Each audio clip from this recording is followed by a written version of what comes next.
Hi there guys! It's me again, Sir Drew. At welcome na naman sa isang episode ng Eduk Serye. Last time, pinag-usapan natin kung paano tayo nagko-convert ng fractions to decimal at decimals to fraction. At yan po ay magagamit natin ngayon sa ating lesson. Ang pag-uusapan natin ngayon ay ang paggamit ng metric at English system of measurement. Handa na ba kayo? Tara, simulan na natin! Okay, so we now have Introduction to Measurement, Developing English and Metric Measuring Skills. Bakit nga po ba mahalagang pag-usapan natin tong bagay na to? Basically, we have 3 reasons, no? Why learn to measure? Number 1, it is valuable skill for job. Ito po ay maaari nating magamit sa ating magiging trabaho. Lalong-lalo na kung ikaw po ay magiging engineer. No? Even as teachers, meron din kaming sariling measurement na ginagamit, no? Yun ay yung paggawa ng grades ng aming mga students. Next, it is valuable skill for hobbies. Kung ikaw po ay mahilig mag-drawing, maaari mo rin po itong magamit yung measurement. And last, ito yung pinakamahalaga, it is valuable skill for everyday life, no? Although hindi natin napapansin na nagme-measure na pala tayo, no? Ito po ay ginagawa natin halos araw-araw. For example, nagluluto ka, no? Hindi mo ba alam na kapag ikaw po ay nagluluto, ikaw po ay gumagamit na ng measurement, no? For example, ikaw ay nagluluto ng sinigang. Ang sabi sa pack ng isang sinigang, 1 liter. Kapag ikaw ay naglagay ng tubig doon, 1 liter, ayos yun. Pero kapag sumobra, maaaring mawalan ng lasa yung iyong niluluto. So in other words, ito pong skill sa measurement, ito po ay napakahalagang matutunan natin. Okay? So basically, if we're talking about measurement system, we have 2. No, we have number 1, the English or customary system, and then the other one is the metric or international system.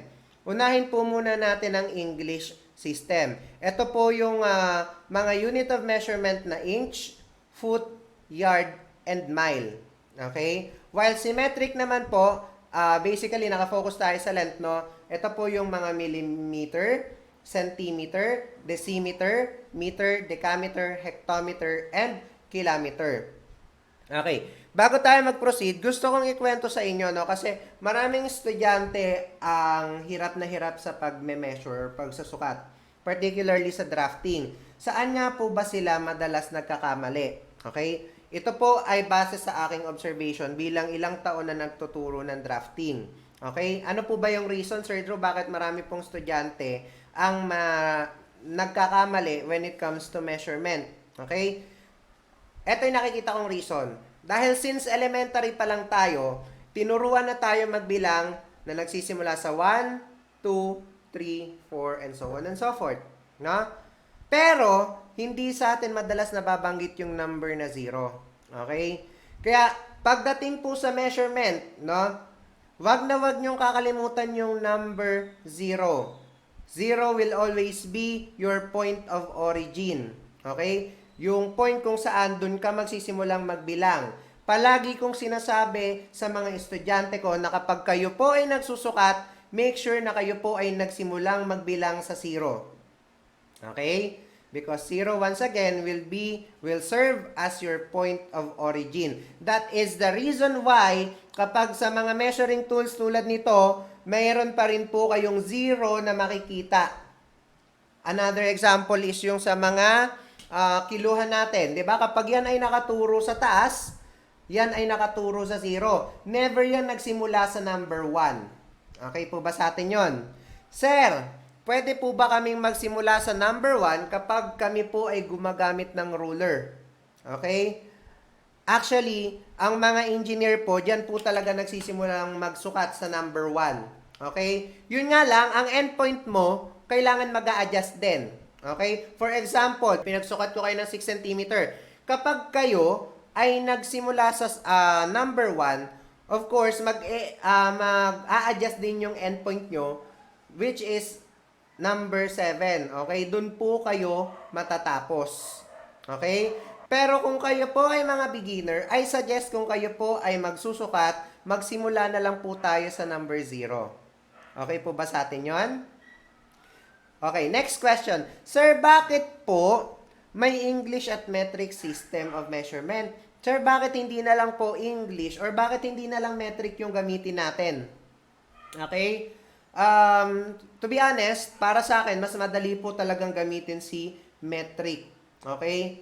Kaso nga lang, bakit kailangan pa nating alamin ng English?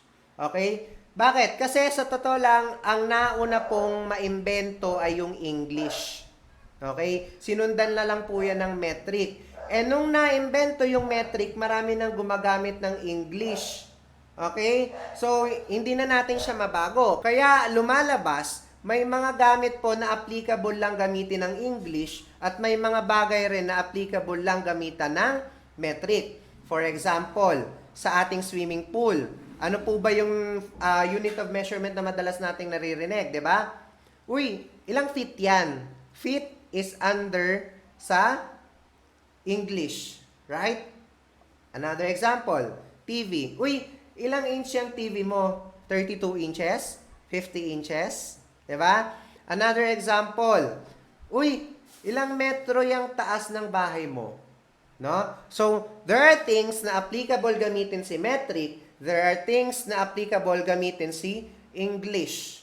Okay? So, kailangan nating matutunan kung paano mag-convert ng English to metric and metric to English. Pero ang lesson natin ngayon is all about the English and metric system of measurement. Paano nga po ba siya ginagamit? Okay? So, unahin natin si English. Particularly, ang papakita ko po dito is yung whole inch. Okay? So, ang whole inch po ay hinati yan sa 16 parts. Okay? Maliwanag po ba sa atin yon? Okay. So, ang inches po, ang ginagamit po niya is fraction. Yan po yung part na sinasabi ko sa inyo kanina na ang decimal to fraction, fraction to decimal ay magagamit natin sa part na to. Okay? So, for example, we have here, yan, kapag yung pinakamahaba na yan, that is your whole inch. Now, yung whole inch na yan, hinati mo sa gitna, nakuha natin si first half, nakuha natin si second half. Yung 1/2 na yan, hinati ulit natin sa dalawa, nakuha natin si 1/4, nakuha rin natin si 3/4. Next, hinati pa ulit natin yan sa dalawa. Nakuha naman natin si 1/8, si 3/8, si 5/8, at si 7/8. And last, hinati natin siya ulit sa dalawa, nakuha natin si 1/16, 3/16, and so on and so forth hanggang 15/16. Minsan may mga ruler pa na ginagamit is 32, no? So, mas accurate yon. Kaso nga lang, mas mahirap makita yung mga linya. So, ang standard po madalas na ginagamit, 16 parts lang po yung ating inch. Okay po ba sa atin yon?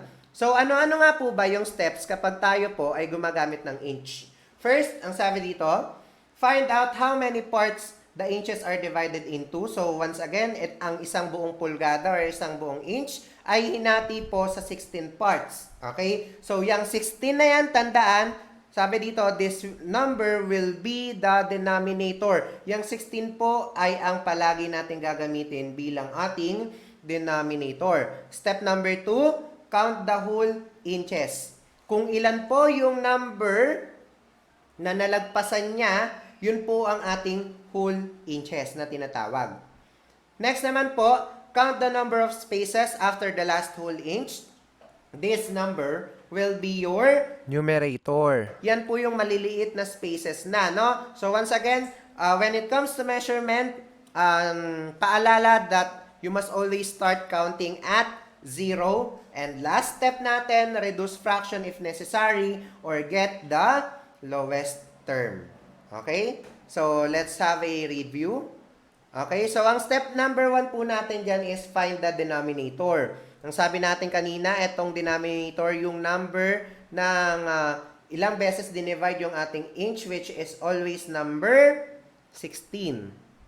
Okay? Step number 2 natin is to count the whole inches. In this case, anong number po ba yung nilagpasan niya? Okay. That is number 1. So, 1 will serve as our whole inches. And then, step number 3 is to find the numerator. It is the small spaces after your whole inch. So, this will be your 0, 1, 2, 3, 4, 5, 6, 7. Okay, so we got 7. The answer is 1 and 7 over 16. Okay? Kapag kayo po ay nagsusulat ng measurement, wag nyo pong kakalimutan yung unit of measurement. Okay? You should always indicate that. Dapat kumpleto. Okay? In our case, we have 1 and 7 over 16 inch. Maliwanag. Okay? Sige nga, try nga natin. By the way, we have the step number 4. It is to reduce fraction if necessary. Okay, let's practice. Who can give me the measurement for letter A? Okay, so, tinan nga natin.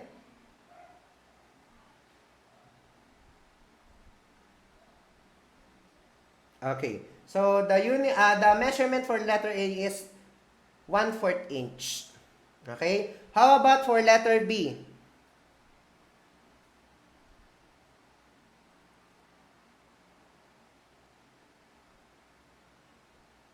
The measurement for letter B is 15 over 16. For letter C,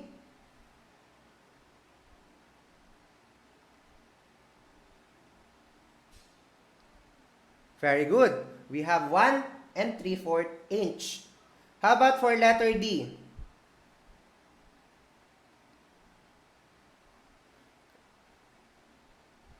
Okay, for letter D, we have 2 and 3 over 8 inch. Last, letter E.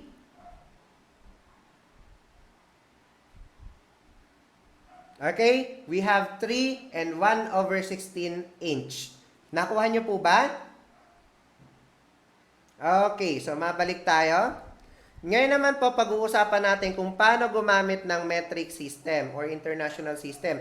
Once again, ang metric system po ay mas madaling gamitin dahil ang ginagamit po natin dito ay decimal. Okay? Kanina, ang ginagamit natin doon is fraction. So, ito po ay mas madali ngayon, no? Okay. So, once again, decimal po ang ginagamit natin sa metric system.